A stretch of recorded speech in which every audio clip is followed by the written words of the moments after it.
की हे काय फक्त हॉटेल इंडस्ट्री पुरतं मर्यादित राहणार नाही. आज हॉटेल इंडस्ट्री आहे, उद्या बाकीच्या सगळ्या इंडस्ट्रीज हळूहळू या सगळ्या विळख्यामध्ये यायला लागतील.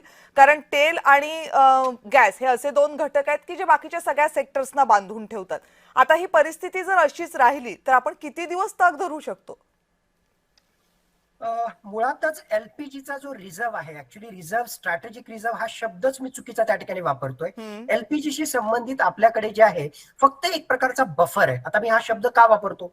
जसं क्रूड ऑइल किंवा साधारणतः पेट्रोल, डिझेल याच्याशी संबंधित भारताकडे स्ट्रॅटेजिक पेट्रोलचा रिझर्व्ह त्या ठिकाणी त्याच्यात आहे. म्हणजे भारत सरकारकडे स्वतःकडे अशा प्रकारचा रिझर्व्ह त्या ठिकाणी. पण एलपीजीच्या बाबतीत या लिक्विफाईड पेट्रोलियम गॅसच्या बाबतीत जे प्रायव्हेट ऑर्गनायझेशन्स आहेत किंवा ज्या कंपन्या आहेत, त्याचबरोबर ज्या पब्लिक सेक्टर अंडरटेकिंग मधल्या ऑइल मार्केटिंग कंपनीज आहेत आणि डिस्ट्रीब्युशन मध्ये असणाऱ्या, ट्रान्सपोर्टेशन मध्ये असणारा हा सगळा ज्या एलपीजीचे सिलेंडर आहेत त्याचा एकत्रित आकडा म्हणजे साधारणतः 10 दिवस पुरेल एवढा त्या ठिकाणी आकडा आहे. मी त्या चर्चेकडे येतोच, पण एक अत्यंत महत्वाचा मुद्दा जो तुमच्या सुरुवातीच्याच इंट्रोडक्शन मध्ये होता आणि माझ्या मते तो अत्यंत महत्वाचा मुद्दा आहे. भारत सरकारने जो आहे आतापर्यंत 2 दिवसाच्या अगोदर त्या ठिकाणी सांगितलं की वेस्ट एशियामध्ये जो आहे सगळा हा क्रायसिस त्या ठिकाणी सुरू आहे आणि भारत सरकार जे आहे त्याच्या अनुषंगाने योग्य ते पावलं त्या ठिकाणी उचलतोय.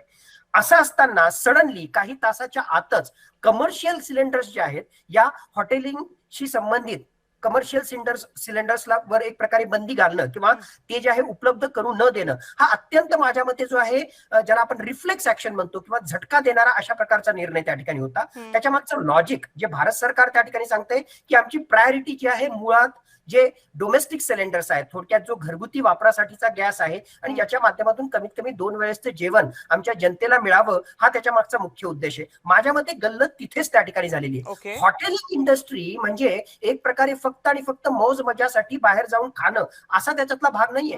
हे कमर्शियल सिलेंडर्स जे आहेत, विद्यार्थी जे कॉलेजमध्ये शिकतात, शाळेमध्ये शिकतात आणि त्याच्याशी संबंधित मेस असतील, वेगवेगळ्या आयटी कंपन्या त्याच्याशी संबंधित कॅन्टीन असेल आणि बाहेर राहून जे आहे जे व्यवसायासाठी कामासाठी काम करतात, हे सगळं जे काम करतात त्यांचं पूर्णतः डिपेंडन्स 2 वेळेसच्या जेवणासाठी हे संपूर्णतः याच मेसवर, याच सो कॉल्ड हॉटेलिंग इंडस्ट्रीवर आहे. आणि असा तडकाफडकी निर्णय त्या ठिकाणी घेणं म्हणजे कुठलाही मधला टप्पा त्या ठिकाणी दिलाच नाही, डायरेक्टली कमर्शियल सिलेंडर तुम्हाला उपलब्ध असणारच नाही असा जर निर्णय घेतला तर संपूर्ण भारतामध्ये साधारणतः 5 लाख रजिस्टर्ड हॉटेल्स आहेत आणि त्यापैकी साधारणतः 85% हॉटेल्स ही जी आहे या एलपीजी वर त्या ठिकाणी डिपेंडंट आहेत. अशा प्रकारचा तडकाफडकी निर्णय घेतला तर माझ्या मते जे आहे 12 ते 48 तासामध्येच त्यांच्याकडे उपलब्ध असणारे कमर्शियल सिलेंडर संपतील आणि त्याचा सरळ फटका त्या ठिकाणी बसेल. तर नक्कीच हा कॉम्प्लिकेटेड, कॉम्प्लेक्स असा त्या ठिकाणी इश्यू आहे आणि माझ्या मते थोड्याशा वेगळ्या पद्धतीने सुद्धा भारत सरकारला याला डील करता आलं असतं.